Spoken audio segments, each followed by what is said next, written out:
তুমি? পাখির আওয়াজ, পাখির আওয়াজ হচ্ছে। দেখি দেখি দেখি দেখি দেখি দেখি ঘুম ভাঙে নাই? ঘুম ভাঙে নাই তোমার? হ্যাঁ, উঠবা না তুমি? এই, উঠবা না, উঠবা না, উঠবা না, উঠবা না তুমি? উঠবে না? হুম, না ধরে না। ওরে বাবারে বাবারে, ঘুম থেকে উঠেই মোবাইল। গুড মর্নিং বলো শোনা সবাইকে, বলে গুড মর্নিং। গুড মর্নিং শোনা, সবাইকে গুড মর্নিং বলে দাও, সবাই তোমাকে দেখবে। হ্যাঁ, ঠিক আছে। ওরে বাবারে রাগ হয়েছে, উঠু দিবা তুমি? ঠিক আছে ঠিক আছে ঠিক আছে। বন্ধুরা, তো এখন বাজে হচ্ছে সকাল 6:30। তো সোনা অনেকক্ষণ আগেই উঠে পড়েছিল, আর আমি উঠলাম এখন, কারণ ওকে অনেকক্ষণ ধরে চিপে ধরেছিলাম। তো এখন আর ও থাকছে না, কারণ বাচ্চারা তো অনেক তাড়াতাড়ি ঘুমায় না, ওদের আর ভালো লাগে না। কি হয়েছে? তো আমার দিকে এখন দেখছে, আমি মোবাইলের দিকে তাকিয়ে কথা বলছি। তো আজকেও দাঁতের ব্যথাটা খুব একটা কমেনি, এখনও দেখো এই সাইডটা ফোলাই আছে। ওষুধ খেয়েছি কালকে 2টো, এখনও একটু একটু আছে, এটা কমতে একটু সময় লাগবে। তো চলো এখন আমরা উঠবো, উঠে ব্রাশ ট্রাশ করে তারপরে চাটা খাবো।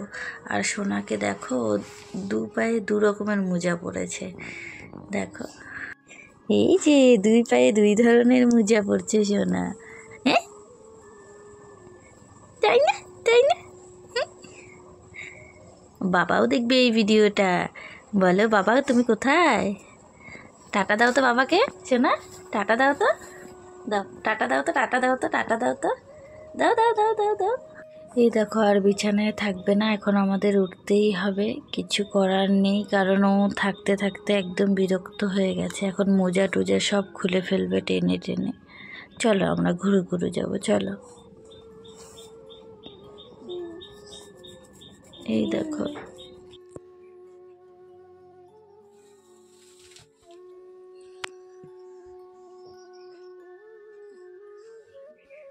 কি সুন্দর হয়েছে তাই না ফুলটা? আমার তো দারুণ লাগছে।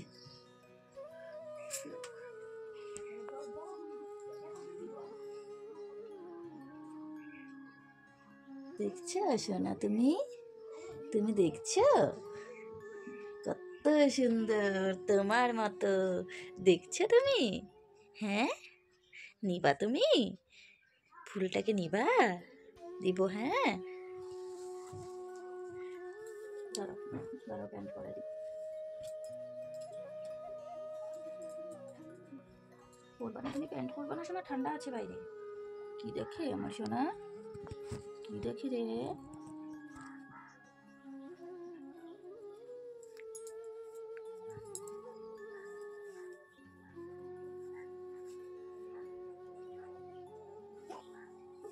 কি বলতে চাও তুমি? আসো,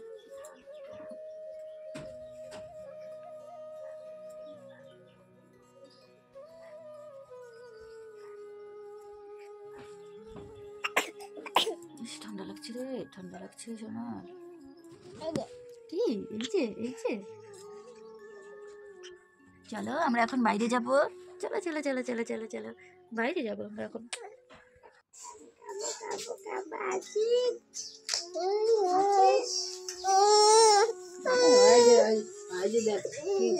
মাম্মি কি করে দেখ, মাম্মি তুমি কি করো?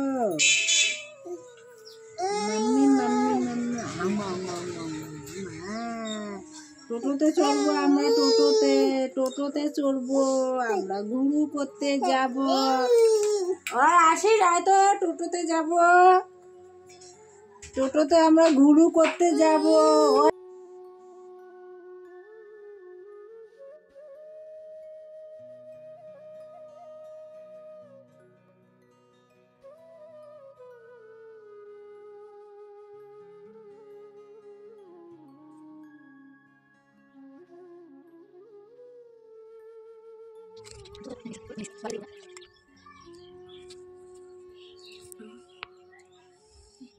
ভালো হয়েছে।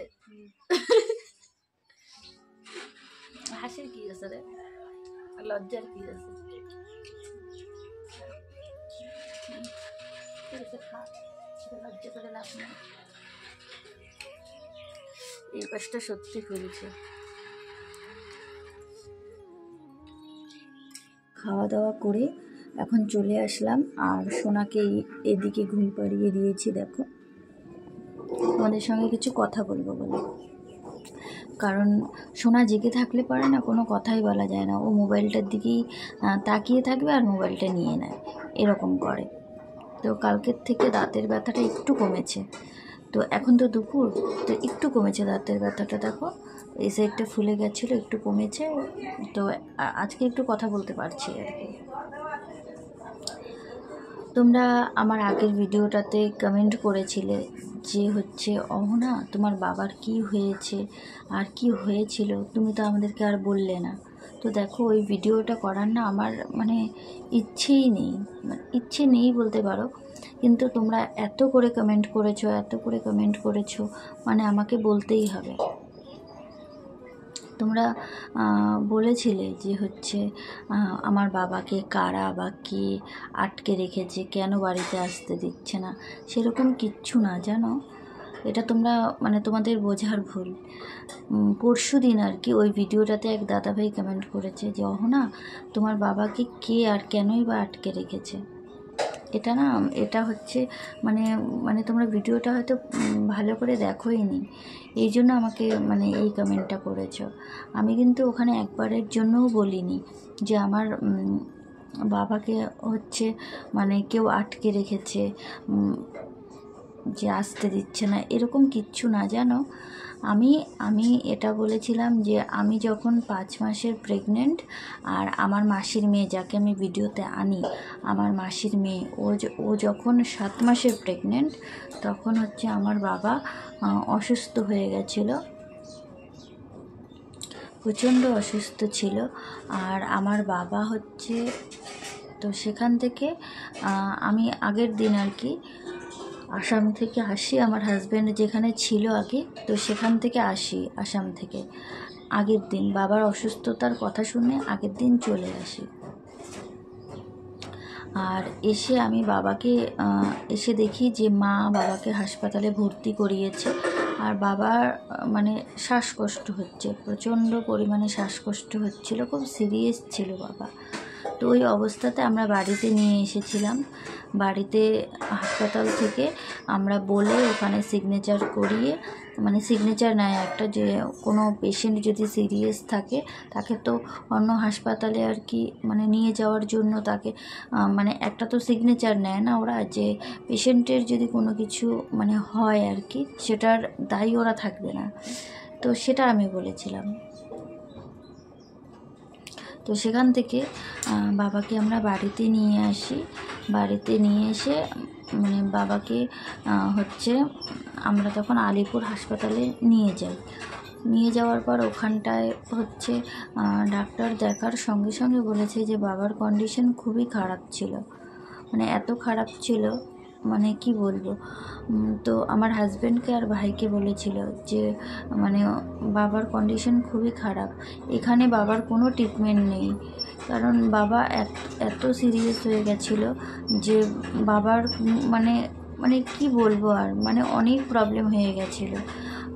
বাবার হচ্ছে সুগার ফল্ট করেছিল, প্রেশার একদম লো হয়ে গেছিলো, ভিটামিন শর্ট হয়ে গেছিলো, তারপর ব্লাড ছিল না, অনেক সমস্যা হয়ে গেছিলো, কিডনিকের প্রবলেম, লিভারের প্রবলেম, অনেক কিছু প্রবলেম হয়ে গেছিলো সেই 2 দিনই।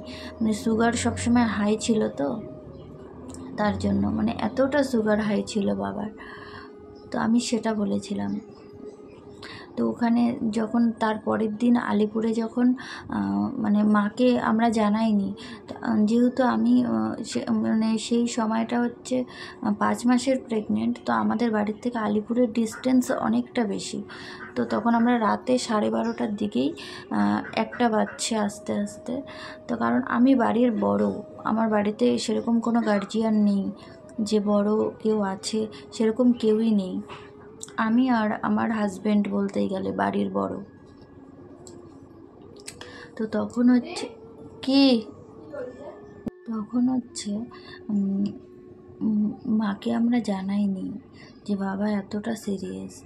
কারণ মাকে যদি সেই সময়টা জানাতাম তাহলে মা হয়তো বাবার কাছে থাকতে পারতো না, মা অনেক কান্নাকাটি করতো।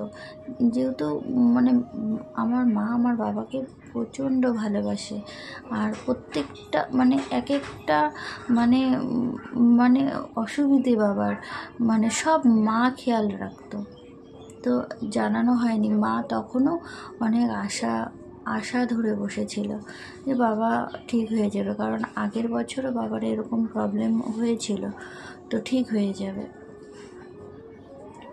আর বাড়ি আমাকে আসতে হতো, কারণ বাড়ি যদি আমি না আসতাম তাহলে সেই সময়টা হচ্ছে অনেক কিছু মানে করার ছিল, তো সেগুলো আমার করা হতো না।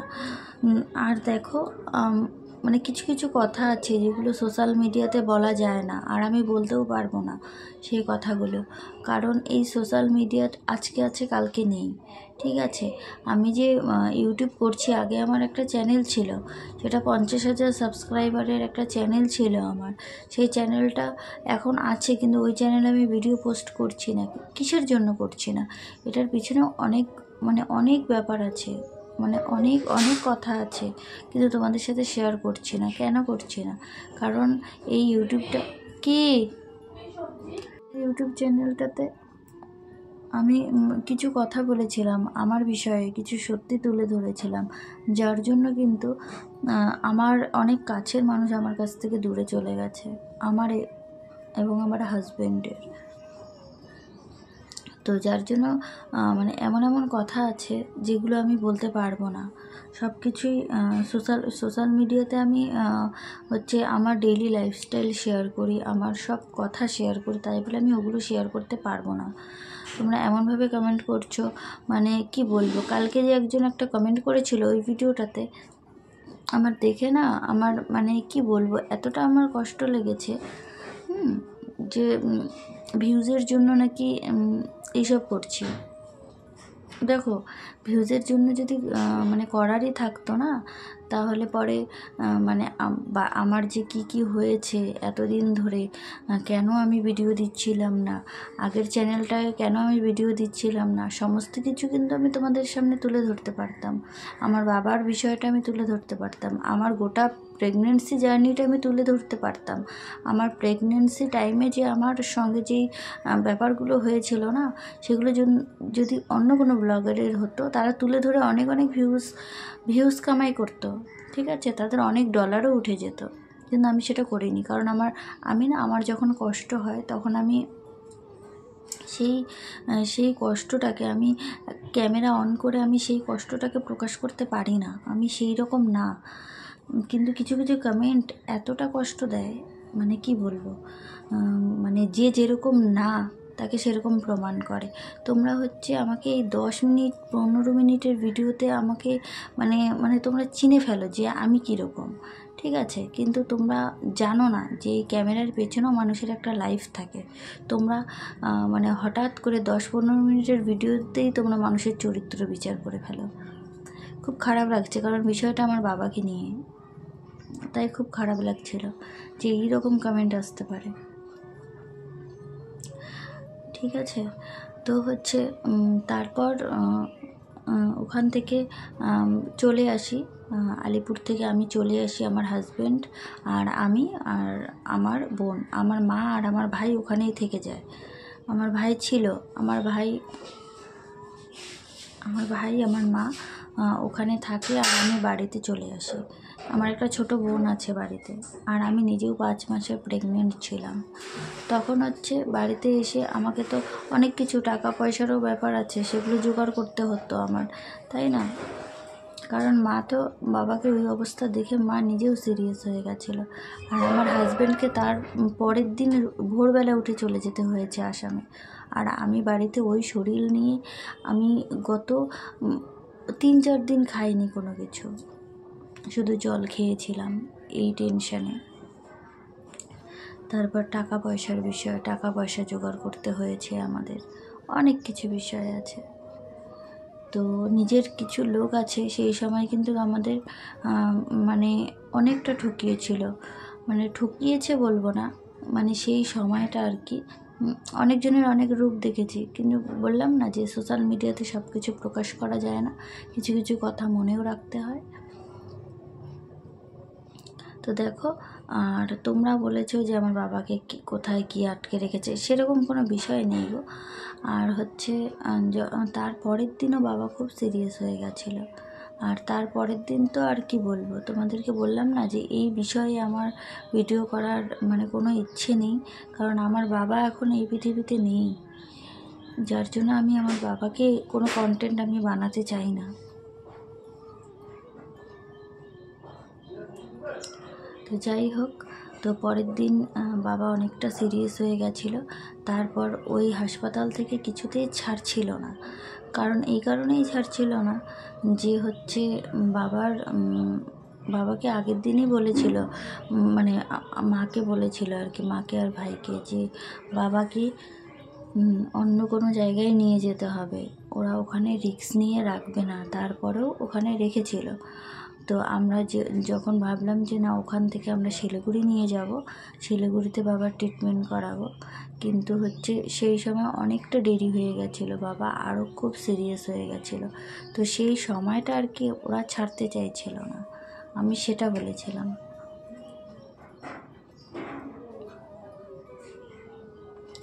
তারপর ওখান থেকে যখন নিয়ে আসে বাবাকে ওখান থেকে বাড়িতে নিয়ে আসে, কারণ বাড়িতে যখন নিয়ে আসে তখন হচ্ছে মানে বাবাকে আমি দেখেছিলাম, বাবার সঙ্গে আমি কথা বলেছি, যেহেতু আমি দূরে, আমাকে কেউ যেতে দিচ্ছিল না ওই সময়।